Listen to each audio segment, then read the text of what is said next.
Hello，大家好，歡迎嚟到聽書貓耳，我哋一齊聽好書，醫心靈。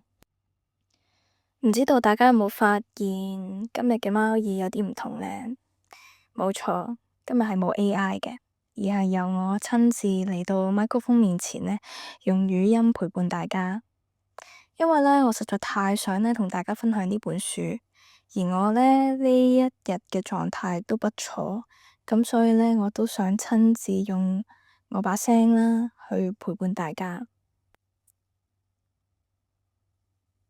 咁呢本書呢叫《明亮燦爛的你》，咁呢一本呢唔係教你點樣成功嘅工具書啦，而係一本呢令你一邊睇一邊呢嘴角會向上揚，最後又忍唔住呢有啲眼濕濕嘅小說。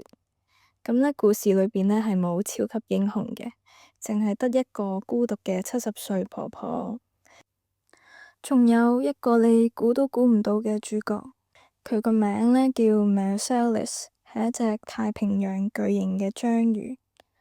準備好一杯熱茶未呢？等我哋一齊走入去呢一個有海風吹嘅深夜水族館。咁呢故事嘅女主角啦，叫阿 Topher，咁今年呢已經70幾歲噶啦。咁喺呢個年紀呢，好多人呢都喺屋企嗰度同啲孫仔玩啦，享下清福咁樣。但係呢 Topher 呢就決定呢喺個水族館裏邊呢，就做一個大夜班嘅清潔工，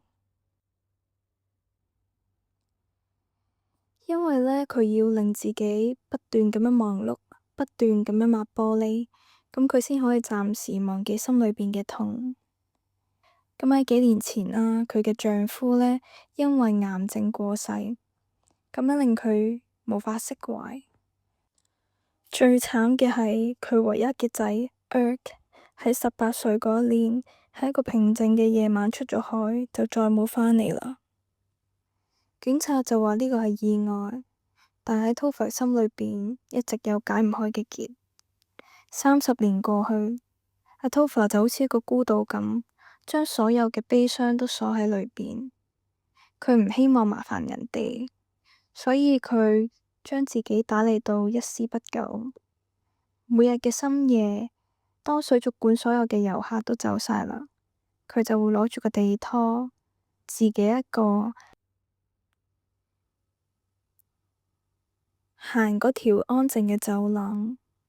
佢以為佢嘅人生亦都會係咁樣安安靜靜、孤孤單單咁樣走到盡頭，直到佢遇見佢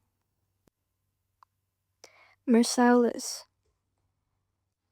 而家呢，我哋將呢個鏡頭呢切換到呢個水族館最大嘅水缸裏邊，咁裏邊呢就住咗我哋另外一隻男主角，係啦，用一隻嚟形容。佢個名呢叫 Marcellus，係一隻巨型章魚。如果呢，你覺得呢章魚只係一個海鮮嘅話呢，咁你絕對係會俾 Marcellus 呢顛覆認知。呢一隻章魚啊，簡直係一隻披住外皮毒舌嘅老爺爺。佢絕頂聰明啦，自己識得破解水缸嘅密碼鎖，仲會用一種充滿哲理又帶有嫌棄嘅眼光呢觀察玻璃外面嗰啲愚蠢嘅人類啊！咁我估佢心裏邊呢應該會諗緊，唉，呢班人類日日喺度敲玻璃，真係一班冇大腦嘅兩足動物啊！但係 Marcellus 呢，其實都有佢嘅悲傷嘅。佢知道太平洋巨型呢章魚嘅壽命大概只係得4年嘅啫，所以佢每一日呢心裏邊呢都其實倒數緊自己剩低嘅日子。咁對於呢混喺水缸裏邊過一生呢，咁佢又好無奈又好無聊啊。所以呢，為咗揾一啲嘢玩下啦，Marcellus 呢每隔幾日呢就會深夜越獄，佢會呢偷偷地爬出個水缸，爬到去其他水渠嗰度呢偷食啲海參，然後呢，到天光嘅時候呢，再神不知鬼不覺返返去。直到呢有一個晚上啊，Marcellus 呢越獄偷食嘅時候，唔小心俾啲電線棘住咗喎，咁呢就棘咗喺呢個休息室嘅角落啦，喐都喐唔到，咁呢就嚟呢要缺水死啦，咁呢個時候呢，清潔工呢 Topher 呢就推開咗道門，咁啊 Topher 呢就冇尖叫，亦都冇叫呢警衛喎。佢見到呢隻咁鬼大啊，又有啲狼狽嘅章魚呢，只係輕輕地行過去，好溫柔咁樣幫佢解開咗電線，甚至呢搵桶水呢幫佢沖一沖呢，救返佢條命。咁由嗰一晚開始啦，一人一章魚就產生咗一個奇妙嘅默契。阿 Topher 呢每一晚呢都會打掃到呢章魚缸前邊呢就停低。咁呢就隔住個玻璃同阿 Marcellus 呢講嘢嘅，咁呢，佢又會同佢講佢今日嘅心情點樣啦，甚至會講起佢失蹤30年嘅仔阿 Erk 嘅。咁阿 Marcellus 呢，佢雖然呢係隻章魚，但係佢係聽得明㗎。佢睇到呢一個呢滿頭白髮、眼神悲傷嘅人類老太太呢，佢嗰3粒心臟裏邊呢，竟然感受到一絲嘅溫暖。佢甚至呢會喺阿 Topher 呢清潔水缸嘅時候呢，伸出一個觸手，輕輕咁樣貼喺玻璃上邊，同阿 Topher 嘅手指呢隔住玻璃相印啊！呢個真係一種無法用語言表達，但係呢無比深刻嘅陪伴。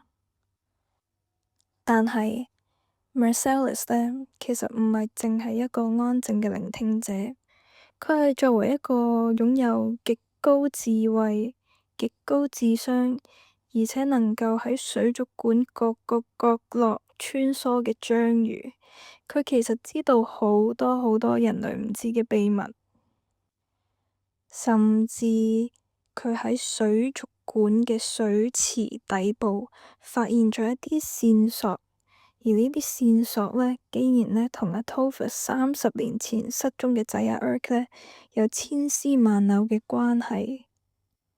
Marcellus 知道嗰一晚嘅真相，但係佢係一隻章魚，佢唔可以講嘢，又唔可以寫字。